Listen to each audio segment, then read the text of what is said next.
Hey guys, welcome to You Go Girl TV. I'm Janaea. And I'm Quincy. And we are your fitness motivators. Today's topic, we're going to talk about a few things that you can do every day to jumpstart your weight loss journey. A major one for me is drinking a lot of water, especially if you feel you're hungry. Have a glass before you go and eat anything, because there's a good chance that you're thirsty, but your body has a harder time noticing when you're thirsty than when you're hungry.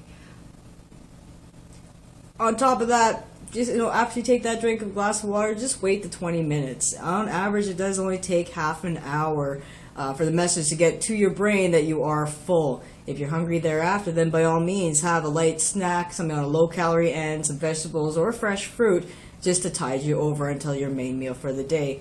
This now leads me into the next bit is enjoy your food. Chew it slowly, savor it, enjoy the flavor of what you're eating, and just take your time. Again, like I said, it takes about half an hour for the message from your stomach to go to your brain that you are full. For example, I just ate 2 cans of tuna. Initially, I did not feel full, but it's been about half an hour, and I guarantee you I am very full right now. Another one to keep yourself on track is to weigh yourself every morning or at least once a week.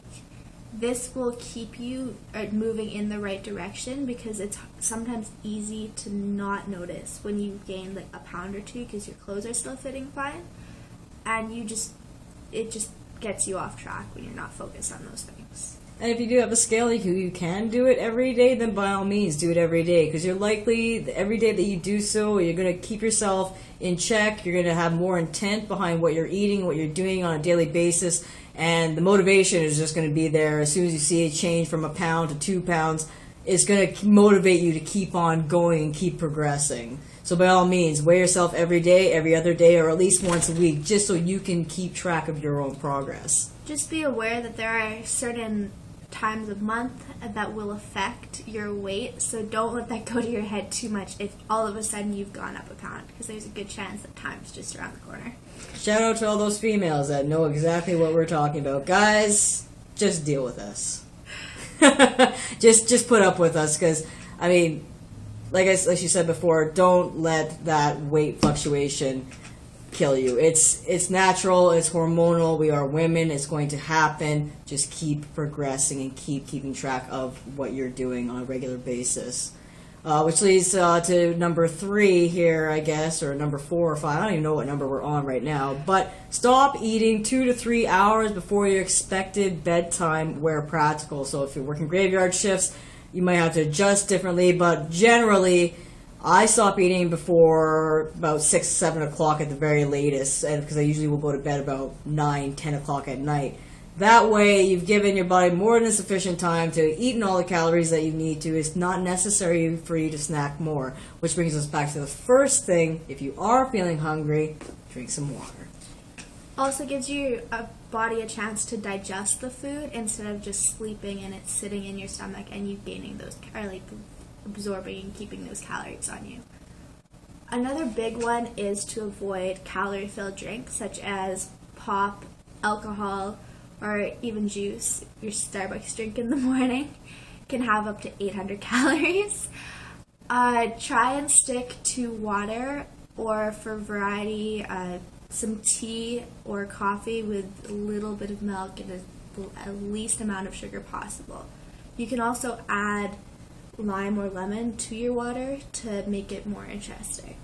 Or you can also purchase those glass infusers as well. They have like little grates in between, and you can put citrus, orange, strawberry, cucumber, mint, you name it, and just infuse your water with natural flavors and with little to very negligible calories at all. And you still got something flavorful, so you don't feel like you're depriving yourself of anything.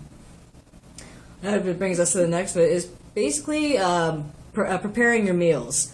This would be both in the physical sense and or the mental sense, i.e. I have an idea what I'm going to have for dinner today, so I've purposely pulled out some frozen pork chops with intent that I'm going to cook it for today. Or preparing meals, i.e. the day before, sort of like making lunch for yourself the next day, going to work. setting out certain containers, getting your measurements all set out. You might be repeating like 3 meals within 3 containers, but you know what? You're prepared for the week. You know exactly what you're getting. You know exactly what your caloric intake is going to be. You know exactly when you're going to eat it. You're going to be set for those 3 days or 4 days or 5, however many you prepared for. Having that preparation allows you to just grab and go. If you can grab and go and not have to dilly-dally and wait around in front of a cupboard or fridge to figure out what you're going to eat, you're less likely to grab something that you didn't intend to eat, i.e. that chocolate bar hiding in the back of the shelf. It helps too to have little snacks prepared, like cut up carrots or cut up celery sticks that have very few calories. So if you are trying to make your meal and you're starving and you come home from work, you're going to opt for that instead of the bag of chips. If there's a bag of chips there and nothing's prepared, you're not going to want to wait half an hour to prepare your food. Our next one is not shopping hungry. Make sure to eat a satisfying meal before you go out, and that's going to help you stick to the things you actually have on your shopping list that you know are good for you. Once you get that little hungry little bit of craving and you're there, I'll just have this one bag of chips, 2 chocolate bars, maybe this box of cookies, and then your diet's out the window because all this stuff is in your house just calling your name. So, yep. Don't do it. Don't shop hungry. No. So that also brings to portion control. Controlling your portions, i.e. set measurements, say 1 cup is about my fist size, approximately, of carbohydrates for my day, or 2 cups of vegetables are going to be in my day. So a good handful. If you don't have measuring cups, at least portion control will help you stay in alignment with what you can for whatever nutrition plan you might be on. For example, I'm doing the 21-day fix through Beachbody. I'm not a Beachbody coach, nor do I have a coach of my own. I just got the videos of my own accord, so I don't do Shakeology or anything like that. But it's giving me measurements that I go by, and it works. And as long as I stick to those, I know I'm getting the nutrition that I need for the rest of my day. And it could vary differently from meal plan to meal plan, but as long as you have the portion control, i.e., I'm not going to sit and have all my calories be 5 cups of carbohydrates for the day. You're just not going to do that. I mean, unless you're running a marathon for the next 5 days straight, then maybe. But portion control is definitely key. So don't overfill your plate. Don't overfill your containers. Eat all that you need and not what you want. I personally find that smaller plates help as well because I fill my plate up and I'm not overfilling myself. When I have a normal sized plate full of food, I feel like I should be finishing it off, otherwise I'm wasting food. Another big one is practicing mindful eating.